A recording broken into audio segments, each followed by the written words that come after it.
Jadi sebelumnya saya ingin memperkenalkan diri terlebih dahulu. Perkenalkan, nama saya Kadek Devi Nadia Lestari dengan NIM 251705125. Saya dari kelas Akuntansi F dan hari ini saya akan membahas soal UTS Agama Hindu. Nah, yang pertama saya akan membahas soal tentang Brahma Widya. Seorang mahasiswa sains merasa bahwa konsep Tuhan dalam agama sering bertentangan dengan logika ilmiah. Ia mulai meragukan keberadaan Brahman sebagai realitas tinggi. Pertanyaannya, bagaimana Anda menjelaskan konsep Brahman dalam Brahma Widya agar dapat dipahami secara rasional dan tidak bertentangan dengan pendekatan ilmiah?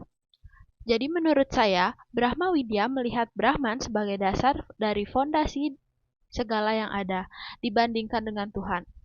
Secara awam, dunia ada dan ilmu pengetahuan mencangkup hukum-hukum dunia dan alam, serta energi dan materi, tetapi asal-usul dari segala yang ada, termasuk ilmu pengetahuan, tetap merupakan sebuah misteri. Nah, dalam pengertian ini, Brahman akan mewakili sumber dari segala yang ada dan asal-usul dari segalanya. Oleh karena itu, Brahman akan mewakili sumber dari segala yang ada dan asal-usul dari segalanya. Ilmu pengetahuan dan Brahman karenanya tidak bertentangan, tapi saling melengkapi. Selanjutnya untuk soal yang kedua, yaitu membahas tentang catur purusa arta. Nah, seorang pengusaha muda sukses secara materi atau arta, tetapi kehidupannya penuh dengan konflik, keluarga, dan hilang arah spiritual. Pertanyaannya, analisis kasus tersebut berdasarkan konsep catur purusa arta. Bagaimana seharusnya keseimbangan arta dharma, arta kama, dan moksa diterapkan? Nah, menurut saya, dalam konsep catur purusa arta, kehidupan yang baik harus seimbang antara dharma, arta, kama, dan moksa. Pada kasus ini, pengusaha tersebut memang berhasil dalam arta atau kekayaan, tetapi mengabaikan dharma sehingga muncul konflik keluarga, kurang pencapaian karma, karena tidak merasakan kebahagiaan dan hilang arah moksa atau ketenangan batin. Seharusnya, arta dicapai dengan tetap berpegang teguh pada dharma, diiringi dengan membangun kebahagiaan atau kama bersama orang terdekat, serta menjaga kehidupan spiritual seperti moksa, agar hidup lebih menjadi seimbang dan bermakna. Nah, soal yang ketiga yaitu pancayadnya. Di sebuah desa di Bali, generasi muda mulai enggan terlibat dalam upacara yadnya, karena dianggap membuang waktu dan biaya. Pertanyaannya, jelaskan makna pancayadnya dan bagaimana Anda meyakinkan generasi muda tentang relevansi yadnya dalam kehidupan modern. Nah, jadi menurut saya ini, pancayadnya adalah 5 bentuk pengorbanan suci dalam kehidupan, yaitu dewa yadnya, mitra yadnya, manusia yadnya, resi yadnya, dan buta yadnya. Sebenarnya yadnya ini tidak selalu harus dipahami sebagai upacara besar yang mahal, tetapi sebagai bentuk rasa syukur, tanggung jawab, dan kepedulian dalam kehidupan sehari-hari. Kepada generasi muda, penting dijelaskan bahwa yadnya tetap relevan karena mengajarkan nilai-nilai yang sangat modern, seperti menghargai orang tua, menjaga kehidupan sosial, peduli lingkungan, dan memiliki keseimbangan hidup.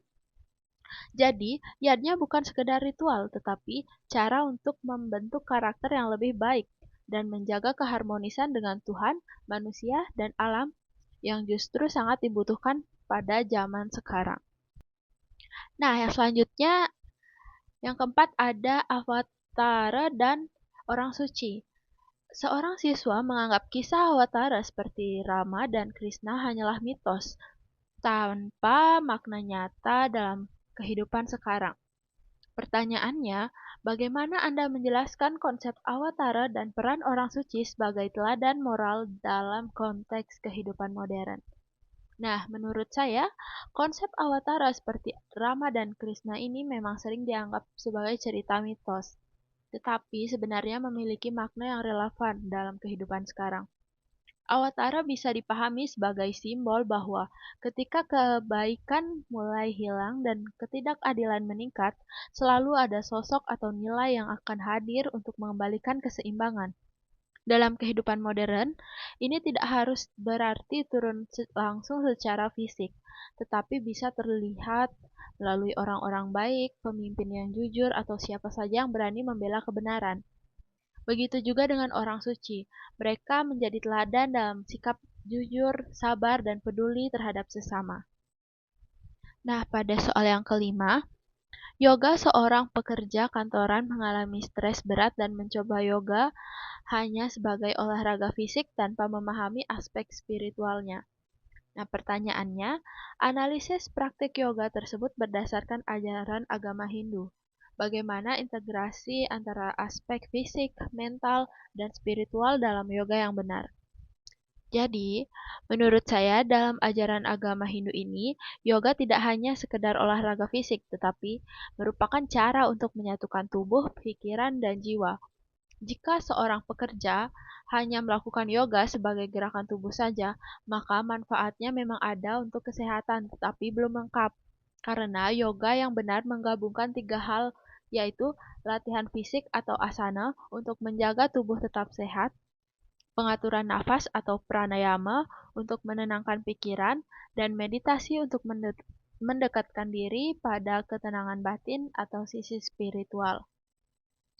Dengan menggabungkan ketiganya, yoga bisa membantu mengurangi stres bukan hanya secara fisik, tetapi juga membuat pikiran lebih jernih dan hati lebih tenang.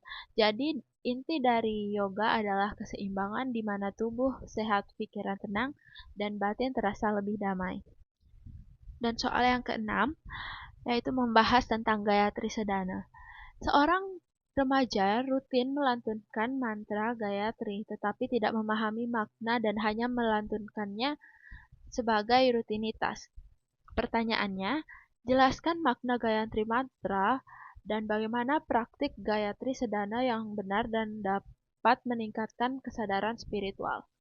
Nah, jadi menurut saya itu, Gayatri Mantra sebenarnya bukan sekedar bacaan, tetapi doa yang berisi permohonan agar pikiran diterangi oleh cahaya kebenaran dan kebijaksanaan seperti kita tidak hanya mengucapkannya, tetapi juga berharap agar bisa berpikir jernih, membedakan yang mana yang baik dan buruk, serta menjalankan hidup dengan lebih bijak.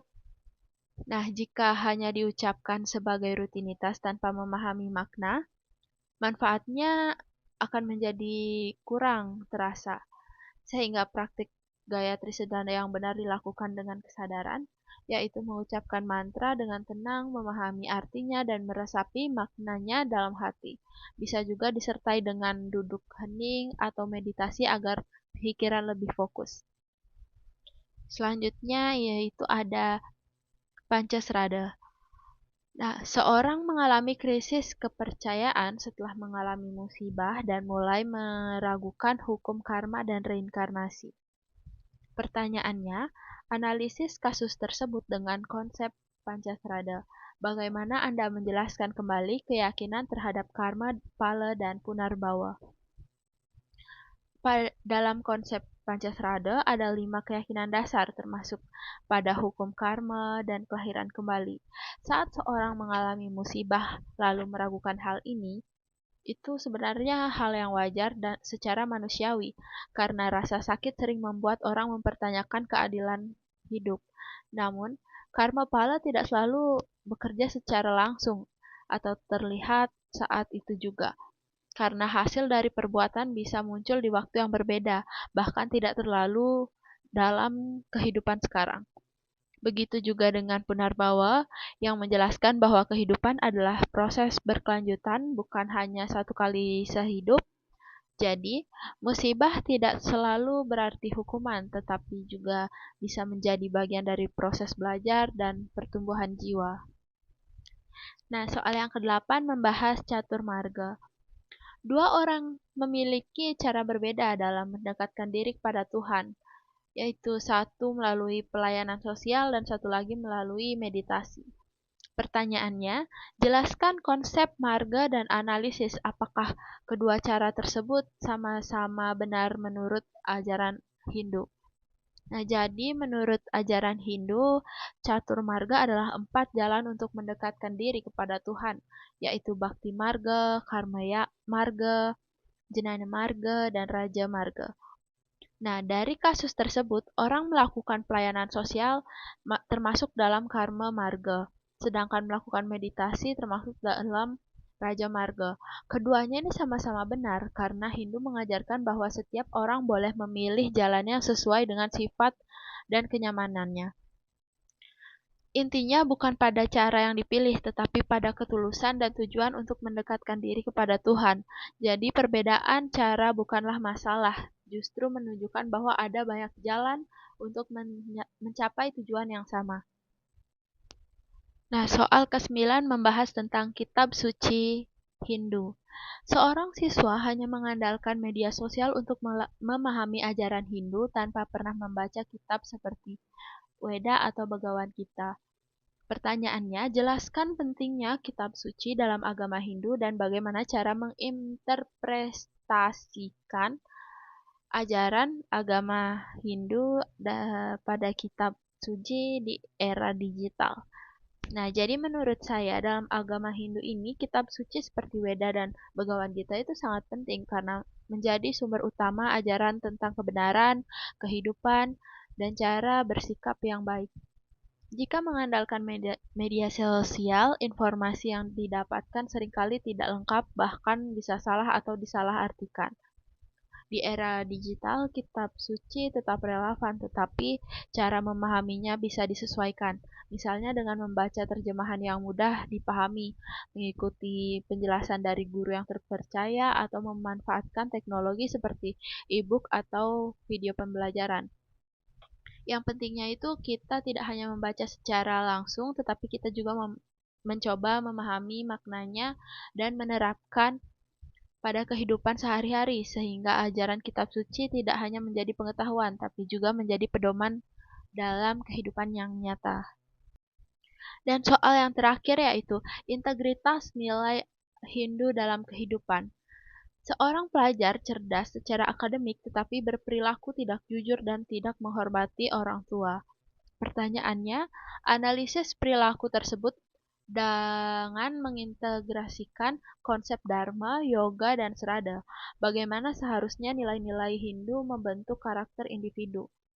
Nah, jawabannya menurut saya itu perilaku pelajar tersebut menunjukkan bahwa kecerdasan akademik saja belum cukup jika diimbangi dengan nilai sosial yang baik. Dalam konsep Hindu, dharma adalah dasar perilaku seperti jujur, bertanggung jawab, dan menghormati orang tua. Sehingga sikap yang tidak jujur dan tidak menghormati berarti belum menjalankan dharma dengan baik. Dari sisi yoga, yang mengajarkan pengendalian diri dan keseimbangan pikiran, perilaku tersebut menunjukkan bahwa ia belum mampu mengendalikan keinginan atau emosinya. Sementara itu, pada ajaran serada atau keyakinan, seharusnya membuat seseorang sadar akan nilai kebaikan dan akibat dari setiap perbuatan.